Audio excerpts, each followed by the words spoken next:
तो अस्सलाम वालेकुम दोस्तों, कैसे हैं आप सब। मैं हूं उमर, आप देख रहे हैं यूवी रिएक्शन। तो दोस्तों, आपने टाइटल तो देख ही लिया होगा कि थंबनेल जो है आपने देख लिया होगा, टाइटल भी आपने देख लिया। ऑब्वियस है कि आपने देख के ही इस वीडियो को क्लिक किया होगा, टच किया होगा, तभी आप इस वीडियो के ऊपर पहुंचे हैं। और आगे मैं बैठा हूं आपका भाई उमर, आप देख रहे हैं यूवी रिएक्शन। तो आज मैं जिस वीडियो को रिएक्शन करने लगा हूँ, इस वीडियो को लिया जा रहा है गौरव ठाकुर की तरफ से। और ये जो G20 समिट हुआ था ना रिसेंट दिनों में, लास्ट वीक्स में इंडिया में, तो इसको होस्ट किया था इंडिया ने। इसके ऊपर लिखा हुआ है 2 वीक G20 समिट। तो लेट्स सी इसके बारे में क्या बात की जाएगी कि ये वीक था या स्ट्रॉन्ग था, but I hope so. As a Pakistani जब मैंने देखा था, मुझे तो बहुत अच्छा लगा कि G20 समिट के अंदर बड़ी स्ट्रॉन्ग पोजीशन थी इंडिया की। तो लेट्स सी, देखते हैं कि गौरव ठाकुर जो से हमें क्या नई इन्फॉर्मेशन देने वाले हैं G20 समिट के बारे में। तो इस रिएक्शन के ऊपर जाने से पहले अगर आपने अभी तक सब्सक्राइब नहीं किया हुआ मेरे इस चैनल को, तो काइंडली सब्सक्राइब कर लीजिएगा, ताकि मैं आप लोगों के लिए इस तरह की मज़े की वीडियोस बनाता रहा करूँ। सब्सक्राइब करना बहुत ज़रूरी है। अगर आप सब्सक्राइब नहीं करेंगे तो आप मुझे दोबारा ढूंढ नहीं पाएंगे कि वो बंदा कहाँ गया जो वीडियोस बनाता था रिएक्शन वाली। तो इसलिए काइंडली सब्सक्राइब कर लीजिएगा, ताकि मैं आप लोगों के लिए इस तरह की वीडियोस बनाता रहा करूँ। तो चलिए जी, बढ़ते हैं आज के इस रिएक्शन की तरफ, और let's jump to the video और लेट्स स्टार्ट। 9 सितंबर 2023 इतिहास में पहली बार इंडिया ने group of 20 strongest world economies का एक समिट होस्ट किया। और फोटोज और वीडियोस तो ये बताते हैं कि इंडिया का G20 presidency was very successful. For instance, UK के प्रधानमंत्री ऋषि सुनाक ने ये कहा कि India is the right country at the right time to host this event. और इटालियन प्रधानमंत्री जियोर्जिया मेलोनी और मोदी जी के तो काफी सारे फ्रेंडली मीम्स वायरल हो रहे हैं। और of course, how can you miss the classic Justin Trudeau insult moment. Basically India Canada के खालिस्तान सपोर्ट से बिल्कुल भी खुश नहीं है, और इसीलिए इंटरनेट पर मोदी जी इंसल्टिंग ट्रूडेव का ये मोमेंट वायरल हो गया। So all in all, media constantly हमें यही बता रही है कि इंडिया की G20 presidency was very successful. But इस चक्का चौंध के पीछे ऐसे ही मत जाओ। जितने अचीवमेंट्स इंडिया ने इस मीट के थ्रू हासिल किए हैं, उतने ही इंडिया के अगेंस्ट क्रिटिसिज्म्स भी आए हैं, जो कि पब्लिक के सामने नहीं आए। जैसे फॉर एग्जांपल, इंडिया के पास इस वक्त अरुणाचल प्रदेश का मुद्दा उठाने का एकदम सही मौका था, जिसे इंडिया ने क्लियरली मिस कर दिया। उसी तरह ह्यूमन सेंट्रिक का नारा देकर इंडिया ने अपने ही स्लम्स में रहने वाले इंडियंस को पर्दे में छुपा दिया। और ऐसे ही बहुत सारे मुद्दे उठे हैं जिन्होंने हमें काफी क्रिटिसिज्म फेस करवाया, और कई प्रॉब्लम्स के तो हमें सोल्यूशन भी नहीं मिले। तो ऑल इन ऑल, अगर मोटा मोटा देखा जाए तो ये G20 इंडिया के लिए सक्सेसफुल रहा या फिर एक फेलियर साबित हुआ। इस मीडिया के चक्काचौंध के पीछे छुपी असली सच्चाई क्या है, इंडिया ने अपने G20 प्रेसिडेंसी में अच्छा परफॉर्म किया, एग्जैक्टली क्या फायदा इंडिया को मिला नेशनली और इंटरनेशनली, एंड मोस्ट इंपॉर्टेंटली वो क्रिटिसिज्म्स क्या है जो मीडिया ने शायद आपको नहीं बताया। यही सब आज हम कवर करेंगे इस वीडियो में, सो स्टे ट्यून्ड। अब ये सब डिटेल में समझने के लिए हमें इंडिया के G20 अचीवमेंट्स और क्रिटिसिज्म्स को डिटेल में समझना होगा। इसके लिए वीडियो बीच में बिल्कुल भी स्किप मत करना, पूरा एंड तक देखना। मैं तो पूरी देखूंगा। So let's first start with India's achievements in G20. अब सबसे पहला जो बड़ा अचीवमेंट रहा है वो है 24 इयर्स से जो ऑर्गेनाइजेशन G20 था, उसे पहली बार बदलकर, उसके स्कोप को बढ़ाकर एक 21st रीजन अफ्रीकन यूनियन को इंडिया के कहने पर ऐड करवाया गया। इस मूव से इंडिया ने एक झटके में 55 अफ्रीकन मार्जिनलाइज्ड कंट्रीज को G20 जैसे इंटरनेशनल लेवल पर रिप्रेजेंटेशन दिलवा दिया। और एक्चुअली में फ्रेंड्स, ये पॉसिबल इसीलिए हो पाया क्योंकि इंडिया ने एक स्ट्रॉन्ग लॉजिकल पॉइंट प्रेजेंट किया कि अगर 450 मिलियन पॉपुलेशन वाले EU को G20 की मेंबरशिप मिल सकती है, तो यूरोप से 3 गुना ज्यादा बड़े अफ्रीकन कॉन्टिनेंट को क्यों नहीं मिल सकती। और इसीलिए इवन पीएम मोदी ने भी प्रेसिडेंटशिप हासिल होते ही G20 के सारे लीडर्स को खुद लेटर्स लिखकर AU को परमानेंट मेंबरशिप देने की गुजारिश की। और फाइनली हमारे ये एफर्ट्स इतने इंपैक्टफुल रहे कि 9 सितंबर के समिट को सारे G20 members plus international organisations की मौजूदगी में यूनानिमसली AU को G20 का परमानेंट मेंबर बना दिया गया।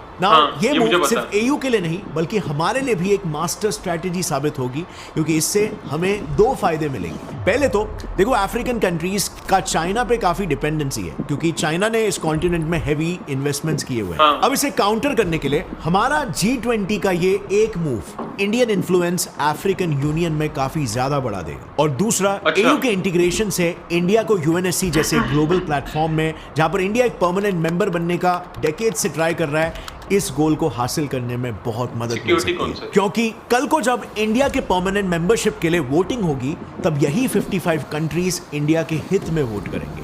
which is a huge number. अब इंडिया की प्रेसिडेंसी का दूसरा मेजर अचीवमेंट है कि इंडिया ने G20 में एक इंटरनेशनल टैक्सेशन रिफॉर्म को 55 कंट्रीज के बीच सक्सेसफुली डिस्कस कराकर फाइनलाइज किया, जिसकी वजह से सारे कंट्रीज मिलाकर ग्लोबली $100 बिलियन का एडिशनल रेवेन्यू जनरेट करेंगे। अब जरा सोचो यहाँ पर इकोनॉमिकली वीक कंट्रीज जो है उनके लिए कितना हेल्पफुल साबित होगा। And in case you are wondering कैसे, तो देखो पहले ऐसा होता था कि अगर किसी कंपनी का ऑफिस किसी स्पेसिफिक कंट्री में है तो वो कंपनी सिर्फ उसी कंट्री को ही टैक्स पे करेगी, लेकिन बाकी कंट्रीज में जहां उसका प्रोडक्ट तो सेल हो रहा है, यानी कि उस कंट्री से वो प्रॉफिट्स तो अर्न कर रही है, लेकिन फिजिकल ऑफिस नहीं होने की वजह से वहां पर कोई टैक्स नहीं भरेगी।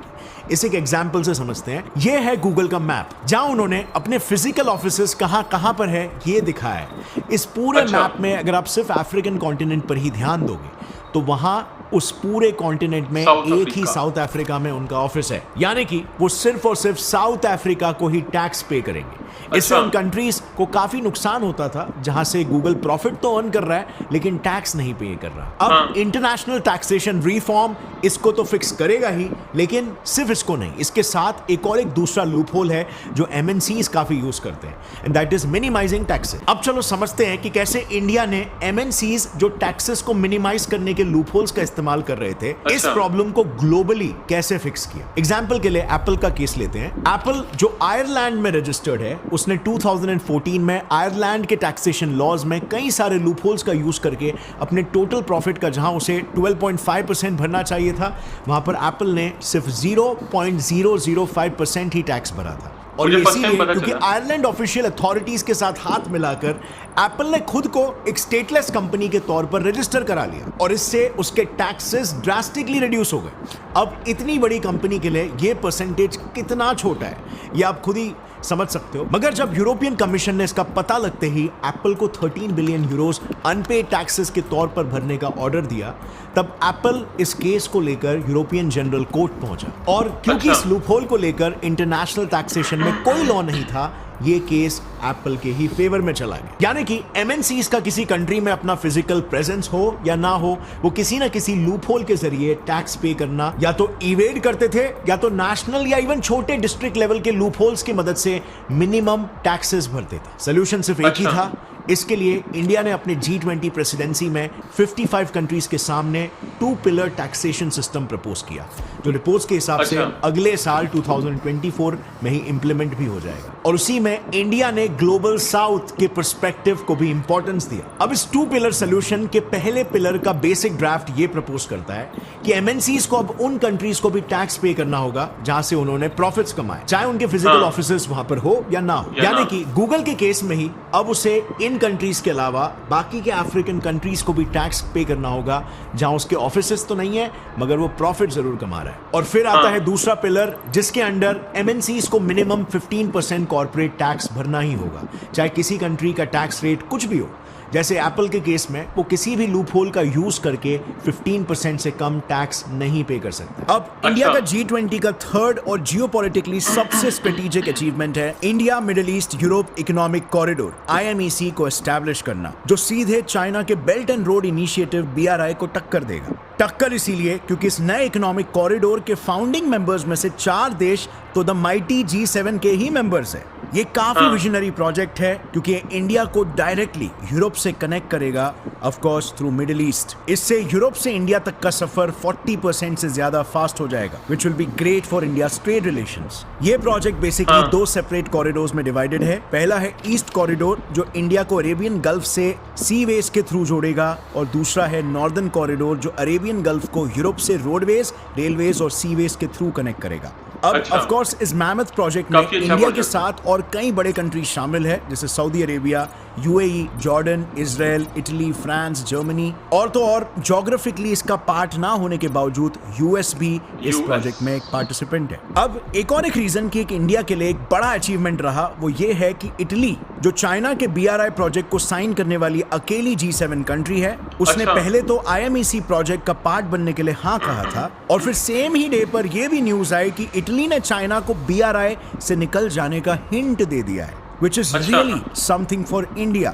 इसके बाद आता है गाइस फोर्थ अचीवमेंट जो इंडिया और अच्छी चीज़ है दुनिया यार ये। को अपने ग्रीन फ्यूचर के गोल तक पहुंचाने में हेल्प करेगा। वो है ग्लोबल बायोफ्यूल अलायंस, जिसे पीएम मोदी ने समिट के पहले दिन 9 सितंबर को इन सारे कंट्रीज के साथ लॉन्च किया। इस अलायंस का मकसद है फॉसिल फ्यूल्स के ऊपर से डिपेंडेंसी को हटाना और दुनिया भर में एथेनॉल जैसे दूसरे बायोफ्यूल्स का यूज प्रमोट करना। यानी कि ये प्रोजेक्ट डायरेक्टली ऑयल और ऑयल प्रोड्यूसिंग कंट्रीज को अपोज करने के लिए बनाया गया है। और इसीलिए अगर आप देखोगे तो सऊदी अरेबिया और रशिया G20 के मेंबर्स होने के बावजूद भी उन्होंने इसे ज्वाइन नहीं किया, क्योंकि वो दोनों भी खुद ओपेक प्लस ग्रुप के मेजर प्लेयर्स हैं। अब बात करते हैं गाइस इंडिया के आखिरी और फिफ्थ मेजर अचीवमेंट की। वो है रशिया वर्सेस यूक्रेन वॉर में सारे नेशंस के बीच एक कॉमन कंसेंसस अप्रूव करवाना, इंक्लूडिंग रशिया, जो एक्चुअली में बड़े से बड़े देश भी आज तक नहीं कर पाए। और अभी रिसेंटली फ्रेंड्स हमने वीडियो रिलीज किया था कि इंडिया कैसे स्विट्जरलैंड की स्ट्रेटेजी अपना रहा है और लो यहां से उसका डंका बजना भी शुरू हो चुका है। देखो बात ऐसी थी ना कि इंडिया की प्रेसिडेंसी में 11 मिनिस्टेरियल लेवल के मीटिंग्स हुए, जिसके बावजूद भी यूक्रेन वॉर को लेकर सारे कंट्रीज किसी एक कॉमन कंसेंसस पर नहीं पहुंच पा रहे थे। और इसीलिए मीडिया रिपोर्ट्स में ऐसे आने लगा था कि इंडिया के समिट में कोई कंसेंसस और डिक्लेरेशन साइन नहीं होगा। अब जाहिर सी बात है, इतने बड़े समिट में कोई डिक्लेरेशन ना आना ये दर्शाता है कि होस्ट कंट्री अपने एजेंडा को अचीव करने में फेल हो गई, जो ऑफ कोर्स इंडिया के इमेज को ग्लोबल लेवल पर काफी खराब कर देता। और इसीलिए इंडिया और हमारे G20 रिप्रेजेंटेटिव्स ने ऐसा नहीं होने दिया। उन्होंने डिप्लोमेटिकली वेस्टर्न पावर्स की भी साइड ली और हमारे एलाय रशिया का भी साथ नहीं छोड़ा। और ये कैसे कर पाए? देखो, जहां पिछले साल के बाली डिक्लेरेशन में यूक्रेन वॉर को वॉर अगेंस्ट यूक्रेन के नाम से मेंशन किया गया था, इंडिया के इस न्यू दिल्ली डिक्लेरेशन में वॉर इन यूक्रेन कहकर इसे पास करवाया गया, और वो भी रशिया के नाम को मेंशन किए बिना। जैसे इसे देखो, उन्होंने रशिया मेंशन करने के बदले we call on all states या ऑल स्टेट्स मस्ट रिफ्रेन ऐसे वर्ड्स को मेंशन किया है जो पहले के ड्राफ्ट्स में नहीं था। And this strategy was so compelling कि रशिया ने तक इसे साइन कर लिया। अब फ्रेंड्स, ऑफ कोर्स हमने कुछ मेजर अचीवमेंट्स के ही बात की, लेकिन इनके अलावा भी इंडिया ने काफी सारे इन्फ्लुएंशियल काम किए। जैसे कि पहले G20 मीट होने के बस एक दिन पहले ही मोदी जी और यूएस प्रेसिडेंट बाइडेन ने बायलैटरली मीटिंग करके एक जॉइंट स्टेटमेंट रिलीज किया, जहां यह फैसला हुआ कि यूएसए अब इंडिया को स्पेस रिसर्च में हेल्प करेगा by sending first Indian astronaut in space station. साथ ही यह भी तय हुआ कि बाइडेन यानी यूएसए इंडिया को यूएनएससी की परमानेंट सीट के लिए पूरा सपोर्ट करेगा। And now just consider India के लिए कितनी बड़ी बात है। जैसे आपको ऑलरेडी पता है, परमानेंट मेंबर्स के पास वीटो पावर्स होता है किसी भी मुद्दे पर। फिर दूसरा बायलैटरल मीट हुआ नाइजीरिया के साथ, जहां पर इंडिया ने नाइजीरिया को वेपन मैन्युफैक्चरिंग में सेल्फ रिलायंट बनाने के लिए $1 बिलियन इन्वेस्ट करने का प्रॉमिस किया। उसी के साथ इस मीटिंग में यह भी तय हुआ कि Indian companies over the years Nigeria में $14 बिलियन का इन्वेस्टमेंट करेगी। एंड अगेन ये इंडिया के ग्लोबल साउथ एम्बिशंस के लिए एक बहुत ही बड़ा स्टेप था। And friends, finally one of the most important national achievements, India ने G20 मीटिंग्स में अपना नेशनल इंटरेस्ट काफी फर्मली रखा। अरुणाचल प्रदेश और कश्मीर जैसे रीजन्स में G20 की मीटिंग्स को ऑर्गेनाइज करके, जिस मीटिंग को ग्लोबल लीडर्स जैसे यूएसए और यूके के डेलीगेट्स ने अटेंड भी किया, जिसने ग्लोबली एक काफी स्ट्रॉन्ग मैसेज दिया कि ये दोनों रीजन्स इंडिया के इंटीग्रल पार्ट्स हैं। अब फ्रेंड्स, क्रिटिसिज्म्स की ओर बढ़ने से पहले एक और एक इंटरेस्टिंग अचीवमेंट के बारे में मैं बताना चाहूंगा कि G20 में खुद का इन्फ्लुएंस बढ़ाने के लिए इंडिया ने स्टार्टअप 20 नाम की एक मीटिंग एस्टैब्लिश की, जो दुनिया के हर स्टार्टअप स्टेक होल्डर्स को कोऑपरेशन के लिए एक इंटरनेशनल स्टेज प्रोवाइड करेगी। इंडिया के इन एक्शंस को ना सिर्फ लोगों ने बल्कि ऋषि सुनाक और दूसरे इंटरनेशनल लीडर्स ने भी काफी प्रेज किया। सो ये थे इंडिया के ओवरऑल अचीवमेंट्स जो G20 के प्रेसिडेंसी ईयर में हमने अकम्प्लिश किए। मगर अब समझते हैं जरा कि इंडिया ने इस दौरान क्या क्या गलतियां की, क्योंकि जब हमने इसका पूरा ड्राफ्ट पढ़ा तो हमें काफी सारा स्कोप फॉर इंप्रूवमेंट भी दिखा। Number 1, expenses. सबसे पहला क्रिटिसिज्म है G20 में किए गए खर्चे। मीडिया रिपोर्ट्स के अकॉर्डिंग अगर हम इंडिया के एक्सपेंसेस को जर्मनी, जिसने 2017 में G20 समिट होस्ट किया था, उनके एक्सपेंसेस से कंपेयर करें तो इंडिया ने उससे 700% ज्यादा पैसे खर्च किए। और ये भी तब जब यूनियन गवर्नमेंट ने खुद ही अपने बजट में सिर्फ 900 करोड़ एलोकेट किए थे। And what did they finally and up with? 4100 crore rupees of investment. अब ये कितना ज्यादा है इसे समझने के लिए मैं आपको बता दूं कि अर्जेंटीना, जर्मनी और इंडोनेशिया, इन तीनों ने मिलकर जितना G20 समिट पर खर्च किया है ना, इंडिया के एक्सपेंसेस उससे भी डबल है। Number 2, no mention of Arunachal Pradesh. फिर आता है दूसरा क्रिटिसिज्म कि G20 न्यू दिल्ली समिट के कुछ ही दिनों पहले चाइना ने अपना एक अपडेटेड मैप लॉन्च किया, जिसमें उसने अरुणाचल प्रदेश स्टेट को उसका का इलाका दिखाया। अब इससे ऑफ कोर्स चाइना और इंडिया के बीच टेंशंस बढ़ने थे। अब इंडिया के पास ये मौका था कि वो अपनी G20 प्रेसिडेंसी में ये मुद्दा उठाकर चाइना को क्रिटिसाइज करे, और क्योंकि G20 के बाकी देश वेस्टर्न पावर्स ही है, सो हाई चांसेस है कि चाइना के स्टैंड को सभी मिलकर काफी क्रिटिसाइज करते हैं और मे बी इसके सोल्यूशन की तरफ एक रास्ता बनता। मगर इंडिया ने इस गोल्डन अपॉर्चुनिटी को काइंड ऑफ मिस आउट कर दिया। इसके बाद आते हैं तीसरे क्रिटिसिज्म की ओर, जो है इलेक्शन एजेंडा। इंडिया ने जिस ग्रैंड वे में G20 इवेंट्स को ऑर्गेनाइज किया, लोकल मीडिया आउटलेट्स ने उनकी काफी तारीफ, लेकिन वहीं पर वेस्टर्न मीडिया तो इस पर कुछ और ही टैग लगा रहा है। American news agency associated press के मुताबिक G20 प्रेसिडेंसी का यूज पीएम मोदी ने अपने पर्सनल एम्बिशन के लिए किया है, यानी कि 2024 इलेक्शन के पहले अपनी एक अच्छी इमेज इंडियन वोटर्स में बनाने के लिए। वहीं पर फ्रेंच न्यूज़पेपर Le Monde में मेंशन्ड है कि पीएम मोदी ने G20 समिट का यूज अपना पर्सनल प्रोपेगेंडा फैलाने में किया है। Number 4, covering slums. चौथा क्रिटिसिज्म ये है कि पीएम मोदी जी ने अपने खुद के लिखे आर्टिकल्स जो दुनिया के 2 बड़े इंटरनेशनल न्यूज़पेपर्स निके एशिया और डेली साबा में पब्लिश हुए, उसमें उन्होंने दावा किया कि इंडिया की G20 प्रेसिडेंसी ह्यूमन सेंट्रिक होगी। लेकिन यह भी सच्चाई है कि G20 की तैयारी के लिए दिल्ली में स्लम्स को हरे कपड़ों से ढक दिया गया था। अब ऐसा गवर्नमेंट ने क्यों किया ये तो एग्जैक्टली किसी को नहीं पता, लेकिन इंटरनेशनल ऑडियंस पर इसका अच्छा असर नहीं पड़ा और इसीलिए कई सारे मेनली इंटरनेशनल मीडिया चैनल्स ने इसे कवर किया, जो एक्चुअली इंडिया की इमेज पे काफी पुअरली रिफ्लेक्ट हुआ। Number 5, failed examples. अब 5th और आखिरी क्रिटिसिज्म ये था कि इंडिया ने भले ही दुनिया को एग्जांपल सेट करने के लिए कहा, लेकिन वो खुद इसमें फेल हो गया। जैसे सस्टेनेबल सिटीज का एग्जांपल ले लो। इंडिया ने न्यू दिल्ली के लीडर्स समिट में कहा कि फ्यूचर के लिए सस्टेनेबल सिटीज बनाना चाहिए, लेकिन वहीं पर इंडिया के खुद ऐसे स्मार्ट सिटी प्रोजेक्ट्स को अगर देखे तो जनवरी 2023 तक 100 में से 68 स्मार्ट सिटीज अपने फिजिकल गोल्स को अचीव करने में नाकाम रहे हैं। और तो और ये प्रोजेक्ट्स अपने टाइमलाइन में भी काफी पीछे चल रहे हैं। 2015 से शुरू होने के बाद 5 सालों में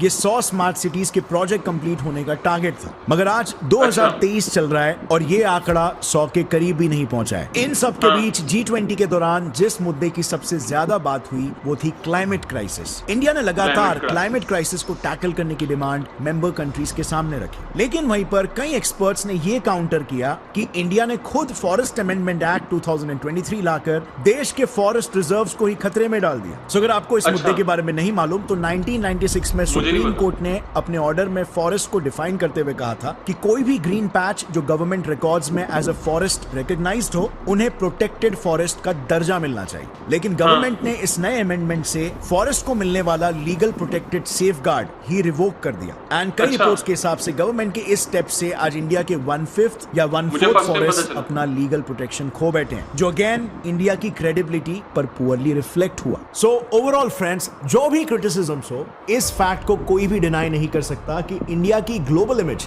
इस हिस्टोरिक G20 समिट को होस्ट करके कितनी बढ़ चुकी है। लेकिन G20 का एक बहुत ही इंटरेस्टिंग ऑब्जर्वेशन है। देखो, अगर हम ग्लोबल साउथ को देखें ना तो उसे 3 मेजर पार्ट्स में डिवाइड किया जा सकता है। पहला है ओशियानिया कंट्रीज, दूसरा है अफ्रीकन कॉन्टिनेंट और तीसरा है साउथ अमेरिका। अब इन तीनों रीजन्स को टारगेट करने के लिए इंडिया ने काफी सोच समझकर मूव्स खेले, बिल्कुल वैसे ही जैसे मानो ये कोई चेस का कोई एक्सपीरियंस प्लेयर खेल रहा हो। ओशियानिया कंट्रीज को टैप करने के लिए इंडिया ने फिपिक ऑर्गेनाइजेशन एस्टैब्लिश किया और फिर अफ्रीकन कॉन्टिनेंट के लिए उन्हें G20 की परमानेंट मेंबरशिप दिलवा दी। और साउथ अमेरिका में तो वहां के सबसे बड़े नेशन ब्राजील के साथ इंडिया ब्रिक्स ऑर्गेनाइजेशन में ऑलरेडी शामिल है। और तो और अगले साल G20 की प्रेसिडेंसी भी इंडिया ने ब्राजील को हैंड ओवर की। यानी कि ऑल इन ऑल अगर मैक्रो पर्सपेक्टिव से देखेंगे तो मेरे हिसाब से इंडिया ने ग्लोबल साउथ के चेस बोर्ड पर अपने सही पीसेस को स्ट्रेटेजिक लोकेशंस पर ऑलरेडी लगा दिया है और एक बढ़िया सा स्ट्रक्चर बना दिया जो इन फ्यूचर इंडिया को ग्लोबल साउथ की लीडरशिप हासिल करने में बहुत मदद करेगा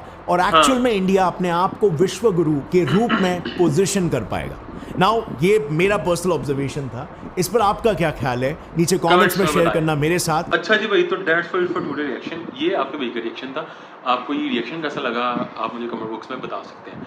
अगर मैं कुछ बात करना चाहूँ तो यार काफ़ी जो सा है ना वो माइंड के साथ जो सा इंडिया ने एक माइंड गेम खेल के जो सा है ना इस सारे G20 समिट को जो सा है ना वो उन्होंने ऑर्गेनाइज किया। उसके बाद उन्होंने जो होते हैं ना वो पासे जो से होते हैं शतरंज में, वो पासे उन्होंने पूरे अपनी अपनी जगह पे लगा दी हैं ताकि जो से आशियान देश जो से हम जिसमें इंडोनेशिया, मलेशिया, थाईलैंड इस तरह की कंट्रीज आती हैं उनको भी उन्होंने अपनी साइड पे किया। और जब भी कोई प्रोजेक्ट शुरू किया उसके बाद उन्होंने उन्होंने जो अफ्रीकन यूनियन है मतलब कि AU है जो सी अफ्रीकन यूनियन, उसको भी जो है वो G20 का पार्ट बना दे, जिसकी वजह से अफ्रीकन यूनियन में जो बढ़ता हुआ इन्फ्लुएंस है चाइना का, तो उसको काउंटर किया जा सकता है। और सेकंड पे बड़ा झील में कि जो साउथ अमेरिका का सबसे बड़ा मुल्क है, उसके साथ वो ब्रिक्स में ऐड हैं और उसके साथ उन्होंने आगे जो सी प्रेसिडेंसी उनको हैंड ओवर कर दिया। तो इस तरह काफ़ी अच्छी तरह से जो है ना वेल ऑर्गेनाइज्ड करके उन्होंने जो है ना इसको G20 समिट को जो है ना वो के यूज़ किया, मतलब यूज़ तो नहीं कह सकते यार, बल्कि उसका उपयोग कह सकते हैं कि उसका उपयोग किया है या उसको मतलब कि अपने पास होस्ट किया। क्योंकि जब मैं G20 समिट होने वाला था उस टाइम पे मैं 1-2 न्यूज़ चैनल्स को सुन रहा था, उसमें ये बात की जा रही थी कि जो G20 समिट है ना ये अब डेड हो गया हुआ है। तो G7 जो है उसको फिर भी थोड़ी सी वेटेज दी जाती है, जो G20 है ना उसको डेड कहा जा रहा था पाकिस्तानी मीडियाज़ की तरफ से। तो आई होप सो, क्योंकि सारी बात है पाकिस्तान की और इंडिया की डाइवलिटी है, इसलिए जो है वो एक दूसरे को काउंटर करते हैं इस तरह की चीज़ों में। पर वो कह रहे थे कि जो है ये समिट है ना ये डेड समिट है, पर इंडिया ने उसके अंदर जान डाली और इसके अंदर मोदी गवर्नमेंट का बड़ा हाथ है, बड़ा उनका जो है ना काम है, उन्होंने बड़ी मेहनत की है। तो इस चीज़ को जो है ना आप किसी भी रिलीजियस पर्सन से पूछेंगे तो वो कहता है जब आप किसी चीज़ में मेहनत करते हैं ना तो आपका साथ अल्लाह देता है, अल्लाह आपके मामला को मतलब सोल्व करता है, क्योंकि अल्लाह ताला आपके मामला को सोल्व करता है। आप जब जिस चीज़ की तरफ भागते हैं ना तो फिर वो मामला जो है ना वो अल्लाह आपके लिए आसान करता रहता है। तो जब आप लोगों ने भाग के उसको ऑर्गेनाइज़ किया, उसके अंदर चीज़ों को लाए, सब कुछ किया, मेहनत की, तो अल्लाह ताला ने उसको कामयाब कर दिया। तो दैट्स फॉर टुडे रिएक्शन। दोबारा मुलाकात होगी ऐसी किसी मज़े की वीडियो के साथ, तब तक के लिए अपना बहुत ज़्यादा ख्याल रखें, stay safe, keep smiling and खुदा हाफिज़।